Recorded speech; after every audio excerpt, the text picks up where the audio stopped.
នេះខ្ញុំចង់ប្រកាសហរណាតោះនឹងសារកេតមកជួយខ្ញុំផងអ្នកនរគ្នាសាកូរ៉ានេះគេដាក់ឡើងចង់3ឈុតអីនិយាយមែនតើគ្នាយើងឲ្យខាលៀខ្ញុំឡើង full skin នេះជាមួយចេញ skin នេះគេទៀតគ្នាយើងខាលៀពេលដែលខ្ញុំបានជាមួយនឹង skin សាកូរ៉ាដបងគ្នាយើងឲ្យចាប់បោះគឺឡើងពេញមែនតែម្ដងចឹងគ្នាយើងនៅថ្ងៃស្អែកថ្ងៃទី27ម៉ោង3ហ្នឹងតបផាទូក៏មកដល់ហើយអ្នកនរគ្នាគឺមកជាមួយនឹង Itachi ហើយនឹង Obito ស្អីណាមីណាតូយើងនៅដៃជូលៀនហើយនឹងគូសិនធៀមមកហើយទៅអ្នកនរគ្នា skin នឹងស្អាតខ្លាំងមែនតើគឺខ្ញុំសន្យាអ្នកនរគ្នាសិនដោយសារតែខ្ញុំអត់ទាន់មានទេអញ្ចឹងសម្រាប់ការ free skin លើកទី1លើកទី2ខ្ញុំធ្វើការបង្ហាញទៅឲ្យអ្នកនរគ្នានៅមុនថ្ងៃគេ free skin មួយថ្ងៃឲ្យអ្នកនរគ្នាធៀមលុយធៀមកាយអញ្ចឹងណាតែការអត់ទាន់គ្រប់គ្រាន់ទេអ្នកនរគ្នាប្រយ័ត្នភ្លេចធៀមជាមួយនឹង website ដែលដាក់ពេកតែមានតម្លៃសមរម្យហើយមានឱកាសឆានរង្វាន់ទៀតនោះគឺ PT Store ដែលមិនអ្នកនរគ្នានេះគឺជា Facebook page គាត់ហើយក៏ជា website របស់គាត់ដែរគ្នាយើងតែអ្នកនរគ្នាគួរធៀមគឺធៀមឲ្យអស់ហើយណាចាឥឡូវចូលមកកាន់ gameplay យើងវិញអ្នកនរគ្នាជាមួយនឹង Sakura Kalia នឹងយូរឲ្យគ្នាយើងអញ្ចឹងទឹកដៃរៀងកាក់ទីគេទឹកដៃគឺ0 Vavo គឺ0ទឹកក្រោមតែម្ដងគ្នាយើងគឺខ្ញុំប្រកាសរក Sasuke ហើយនឹងគ្រូខែកាស៊ីណាតតមកជួយខ្ញុំឲ្យតានេះ enemy ដាក់ខ្ញុំ chase សួរឲ្យគ្នាយើងហើយ even ណាដល់ទៀតមកដល់ហើយចឹងកុំឲ្យ Sakura បាក់មកថាគ្នាយើងអធិស្ឋានផងវីដេអូនេះរៀងកាក់ទីគេវាមិនដែរណា4នាទីងាប់4ដង sorry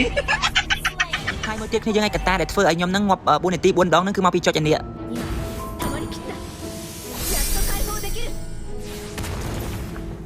ចឹងមកថាគ្នាយើងលេងមើលកុំចុចអាហ្នឹងទៅចុចអាហ្នឹងប្រយ័ត្នគេដាក់ងាប់4នាទី4ដងហើយគ្នាយើងវីដេអូហ្នឹងគឺតែប៉ុណ្្នឹងឯងមិនសឹងមើលច្រើនទៀតតទៅមុខទៀតមានអីក្រៅពីចាញ់ហ្នឹងឯង